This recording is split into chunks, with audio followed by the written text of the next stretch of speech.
pertama yang relevan dengan disiplin dan budaya positif dalam cara. Yang pertama adalah ingasa sum talada. Di depan seorang pendidik harus memberi contoh.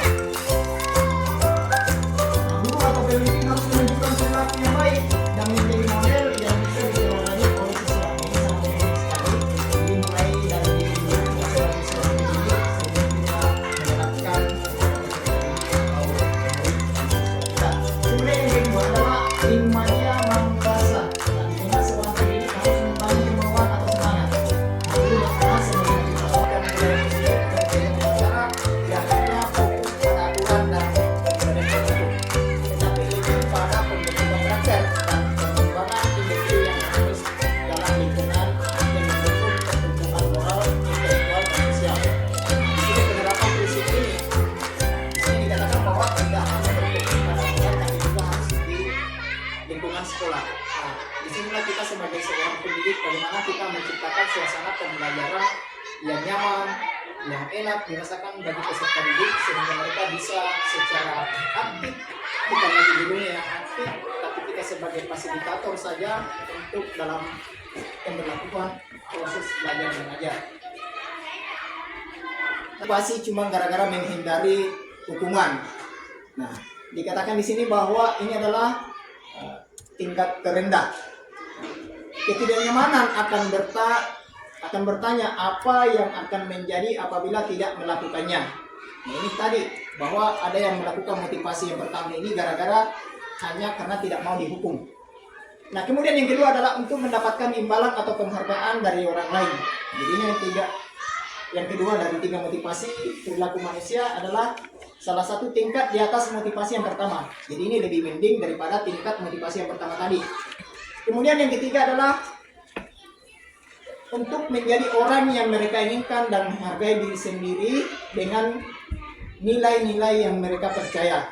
Nah, orang dengan motivasi ini akan bertanya, akan menjadi orang yang seperti apabila saya melakukannya, mereka akan melakukan sesuatu karena nilai-nilai yang mereka yakini dan hargai. Dan mereka melakukannya karena mereka ingin menjadi orang yang melakukan nilai-nilai yang mereka yakini tersebut. Nah, ini adalah motivasi yang akan membuat seseorang memiliki disiplin positif. Pemenuhan kebutuhan dasar. Seluruh tindakan manusia itu memiliki tujuan. Semua yang kita lakukan adalah usaha terbaik menurut kita masing-masing. Nah, ketika kita mendapatkan apa yang kita inginkan, sebetulnya saat itu kita sedang memenuhi satu atau lebih dari kebutuhan dasar kita, yaitu kebutuhan bertahan hidup atau biasa disebut dengan survival dan kasih sayang. Jadi itu adalah salah satu pemenuhan dasar kebutuhan kita. Ada studi kasus yang saya tampilkan Bapak Ibu, di mana Ibu Ambar ini adalah wali kelas 2A di SD Pelita Hati, sedang bingung menghadapi ulah salah satu murid dari kelasnya, Doni. Nah, beberapa anak di kelas 2A telah datang padanya dan mengeluhkan Doni seringkali minta bekal makanan siang dengan secara paksa. Nah, sebenarnya kalau kita teliti, kita kaji studi kasus ini, kadang ada peserta didik yang berbuat sesuatu yang tidak sesuai dengan keyakinan kelas ini cuma karena sesuatu kebutuhan pada siswa atau peserta didik tersebut itu tidak terpenuhi. Andaikan kita tanya Doni kenapa melakukan hal seperti itu, mungkin bisa saja Doni menjawab karena dia lapar. Nah, ini adalah salah satu kebutuhannya yang tidak terpenuhi. Nah, bisa saja sesuai dengan yang kita kan tadi itu Doni kenapa ambil paksa makanannya temannya. Nah, karena satu alasannya barangkali kalau kita tanya karena dia lapar. Jadi itu adalah salah satu perbuatan yang dilakukan Doni karena salah satu perbuatannya kebutuhannya tidak terpenuhi. Nah, kebutuhan bertahan hidup. Saya jelaskan lagi nih. Oke, saya jelaskan lagi.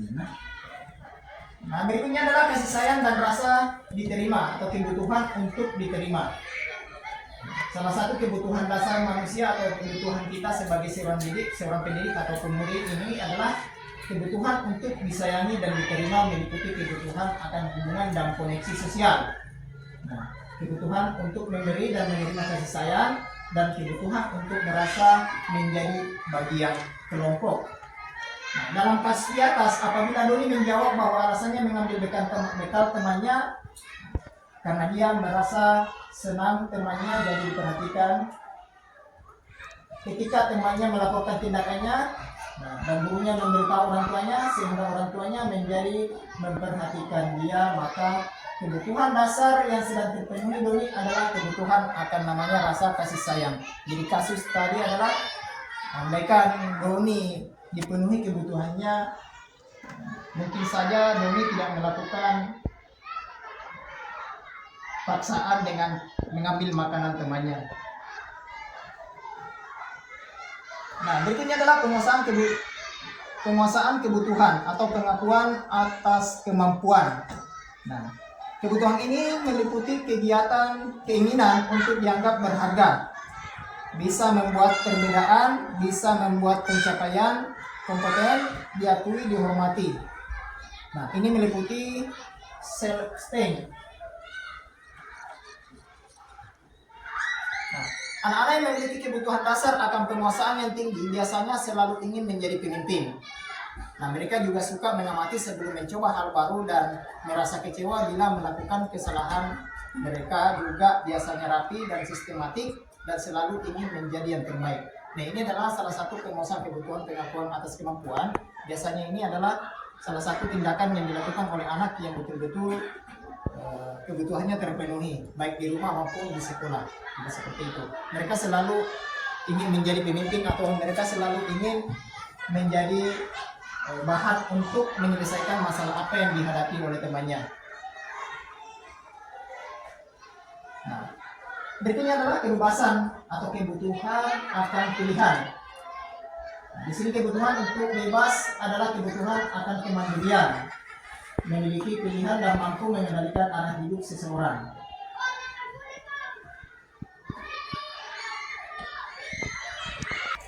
Nah, saya kira ini yang namanya kebutuhan kesenangan adalah semua orang membutuhkan kesenangan.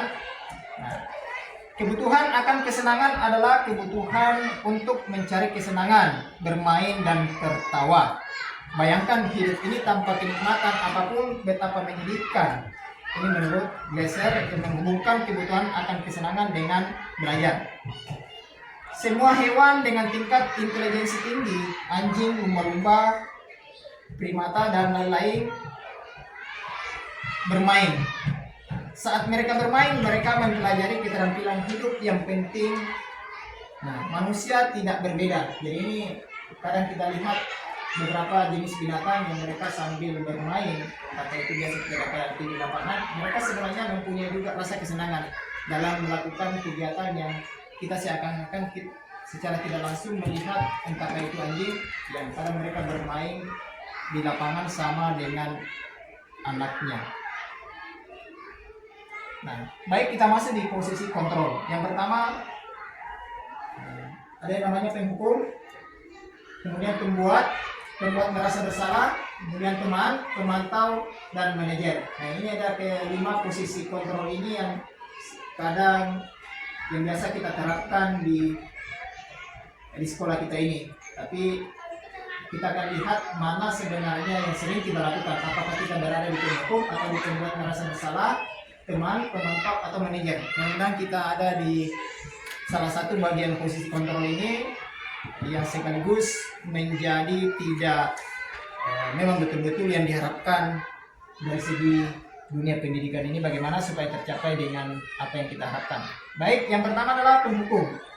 Nah, sini seorang penghukum biasanya menggunakan hukuman fisik maupun verbal. Orang yang menjalankan posisi penghukum senantiasa mengatakan bahwa sekolah memerlukan sistem atau alat yang dapat lebih menekan murid-murid lebih dalam lagi. Nah, penghukum nada suara tinggi, bahasa tubuh, mata melotot, dan jari menunjuk-nunjuk atau menghardik. Nah, ini adalah salah satu tingkah laku bagi seorang pendidik yang menerapkan sistem penghukum. Nah, biasa mungkin ada terjadi memang biasa kita perhatikan. Nah, sebenarnya sistem posisi kontrol penghukum ini adalah salah satu alternatif yang mungkin bisa kita ambil, atau mungkin saja atau bahkan bisa tidak kita ambil apabila keempat posisi kontrol sementara ini bisa kita berhasil melakukannya. Nah, kemudian yang kedua adalah ada pembuat merasa bersalah. Nah, pada posisi ini biasanya guru akan bersuara lebih lembut. Pembuat merasa bersalah akan menggunakan keheningan yang membuat orang lain merasa tidak nyaman, bersalah atau rendah diri. Nah, kemudian pembuat merasa bersalah, nah ini cara pengucapannya ada suaranya memelas, halus, sedih. Bahasa tubuh merapat pada anak. Berikutnya adalah posisi kontrol teman. Nah, mungkin ada di antara Bapak Ibu guru yang menerapkan posisi kontrol ini dalam posisi sebagai teman terhadap murid. Nah, guru pada posisi ini tidak akan menyakiti murid, namun akan tetap berupaya mengontrol murid melalui persuasi. Posisi teman pada guru bisa negatif atau positif. Nah, positifnya di sini berupa hubungan baik yang terjalin antara guru dan murid. Nah, sedangkan ada posisi negatifnya, itu salah satunya adalah murid seakan-akan tergantung dari apa yang kita terapkan ini. Contohnya ada masalah, pasti larinya kepada guru yang menerapkan sistem posisi kontrol teman. Nah, hasilnya perhatikan di sini murid akan merasa senang dan akrab dengan guru. Seperti itu. Lanjut kita di posisi pemantau. Nah, di posisi pemantau ini berarti guru mengawasi. Pada saat kita mengawasi, kita bertanggung jawab atas perilaku orang-orang yang kita awasi. Posisi pemantau berdasarkan pada peraturan-peraturan dan konsekuensi dengan menggunakan sanksi atau konsekuensi. Kita dapat memisahkan hubungan pribadi kita dengan murid sebagai seorang yang menjalani posisi pemantau. Nah, kalau posisi pemantau, nada suaranya itu datar, bahasa tubuhnya formal. Kemudian hasilnya murid memahami konsekuensi yang harus dijalankan karena melanggar salah satu peraturan sekolah. Guru tidak menunjukkan suatu emosi. Nah, ini ada lagi perbedaan antara posisi penghukum tadi dengan posisi kontrol pemantau. Nah, tadi kalau posisi kontrol penghukum, biasanya guru langsung ada berbuat kesalahan atau masalah dengan muridnya, langsung mata melotot atau keluar kata-kata yang sebenarnya tidak diharapkan atau tidak sebenarnya dikeluarkan oleh sebagai seorang tenaga pendidik. Gitu. Yang kedua adalah posisi manajer. Nah, kita akan lihat di mana posisi kita selama ini, apakah berada di posisi penghukum, ataukah berada di posisi pemantau, atau sahabat, atau pembuat bersalah. Terakhir, manajer adalah posisi di mana guru berbuat sesuatu bersama dengan murid, mempersilahkan murid mempertanggungjawabkan perilakunya, mendukung murid agar dapat menemukan solusi atas permasalahan yang dihadapi. Nah, seorang manajer telah memiliki keterampilan di posisi teman maupun pemantau. Dan dengan demikian bisa jadi di waktu-waktu tertentu kembali kepada kedua posisi tersebut bila diperlukan. Namun bila kita menginginkan murid-murid kita menjadi manusia merdeka, mandiri dan bertanggung jawab, maka kita perlu mengacu kepada restitusi yang dapat menjadi murid kita. Seorang manajer bagi dirinya sendiri, di manajer murid diajak untuk menganalisis kebutuhan dirinya maupun kebutuhan orang lain. Di sini penekanan bukan pada kemampuan membuat konsekuensi, namun dapat berkolaborasi dengan murid bagaimana memperbaiki kesalahan yang ada atau yang telah dia lakukan. Ada seorang manajer berkata, apa yang kita yakini? Atau kembali ke keyakinan kelas yang kita telah buat masing-masing. Masih di posisi kontrol manajer ini, tugas seorang manajer bukan hanya mengatur perilaku seseorang, membimbing murid atau dapat menegurnya. Seorang bukan memisahkan murid dari kelompoknya, tapi mengembalikan muridnya tersebut ke kelompoknya dengan lebih baik dan kuat. Jadi di posisi kontrol manajer ini mudah-mudahan kita bisa berlakukan ini sebagai seorang tenaga pendidik, karena di posisi manajer inilah yang dapat membantu bagaimana peserta didik atau murid ini dapat menemukan jati dirinya. Dalam hal kalau posisi manajer kita terapkan, anak-anak akan memperbaiki kesalahan dari yang telah mereka lakukan dibandingkan dengan keempat posisi kontrol tadi, lebih posisi kontrol penghukum. Nah, kemudian kita masuk di keyakinan kelas. Nah, di sini keyakinan kelas adalah sekumpulan prinsip atau nilai yang disepakati bersama oleh guru dan siswa dalam sebuah kelas untuk menciptakan lingkungan belajar yang positif, aman, dan mendukung. Konsep ini sering digunakan dalam pendidikan untuk membangun budaya positif di dalam kelas, nah, di mana kerjasama dan mematuhi norma-norma yang telah ditetapkan. Pertanyaannya di sini adalah mengapa keyakinan kelas? Mengapa bukan peraturan saja? Nah, di sini untuk menjawab pertanyaan itu ada kasus bisa diangkat juga, bahwa orang yang naik kendaraan beroda 2 itu kenapa mesti pakai helm? Nah, mungkin satu alasannya adalah supaya mereka aman. Nah, dalam pertanyaan inilah orang memakai helm. Nah, alasannya adalah untuk keamanan. Nah, keamanan inilah yang dijadikan sebagai nilai-nilai keyakinan yang kita buat bersama dengan para peserta didik, baik di sekolah maupun di kelas kita masing-masing. Di sini saya juga saya akan perlihatkan bagaimana cara pembentukan keyakinan kelas masing-masing. Nah, karena pembentukan keyakinan kelas ini adalah tujuannya untuk bagaimana supaya peserta didik kita, baik di sekolah maupun di kelas, itu akan lebih disiplin. Karena kenapa? Dalam pembentukan kelas itu, keyakinan kelas itu kita libatkan peserta didik. Nah, yang pertama adalah keyakinan kelas bersifat lebih abstrak daripada peraturan yang lebih rinci dan konkret. Nah, kalau peraturan seperti yang kenapa tadi ada pertanyaan, kenapa keyakinan, kenapa bukan peraturan? Karena keyakinan itu akan membuat para peserta didik akan nilai-nilai yang terkandung dalam keyakinan sekolah yang kita buat atau keyakinan kelas yang kita buat. Nah, kemudian yang kedua adalah keyakinan kelas berupa pernyataan-pernyataan universal. Jadi pernyataan-pernyataan universal itu adalah salah satu pernyataan yang bagaimana supaya siswa di dalam kelas itu bisa menjaga kondusif pada saat di kelas. Kemudian berikutnya adalah pernyataan keyakinan kelas senantiasa dibuat dalam bentuk positif.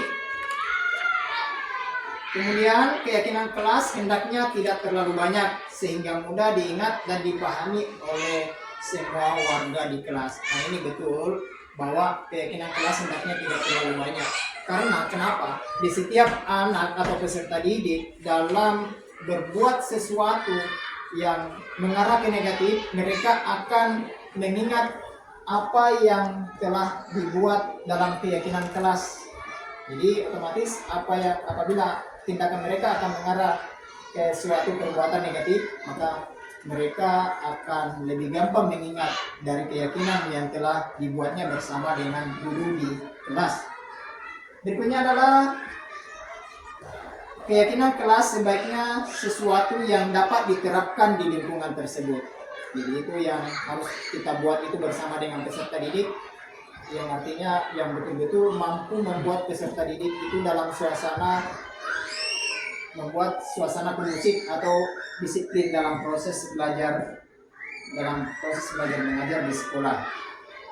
Kemudian berikutnya adalah semua warga kelas hendaknya ikut berkontribusi dalam pembuatan keyakinan kelas lewat kegiatan curah pendapat. Jadi ini bisa pada saat pembuatan keyakinan kelas ini kita bisa libatkan semua siswa atau semua peserta didik untuk mengeluarkan apa yang akan dibuat tentang keyakinan kelas ini.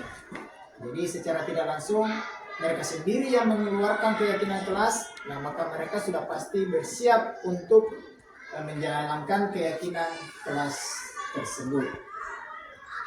Nah, setelah semua terkumpul dari masukan peserta didik pada saat pembuatan keyakinan kelas ini, maka kita meninjau kembali keyakinan kelas dari waktu ke waktu. Nah, yang mana kira-kira yang perlu kita ambil, yang dalam arti ini bersifat, kalau perlu yang bersifat urgent. Artinya ya yang penting lah yang bisa kita terapkan pada saat itu, pada utamanya pada proses pembelajaran di kelas. Di sana kira Segitiga restitusi. Jadi segitiga restitusi ini ada 3 langkah. Yang pertama adalah langkah menstabilkan identitas, kemudian validasi tindakan yang salah, kemudian menanyakan keyakinan. Sekali lagi saya mohon maaf atas waktu yang saya minta sama buat sama teman sama. Terima kasih Bapak Ibu waktunya. Saya Hendri. Assalamualaikum warahmatullahi wabarakatuh.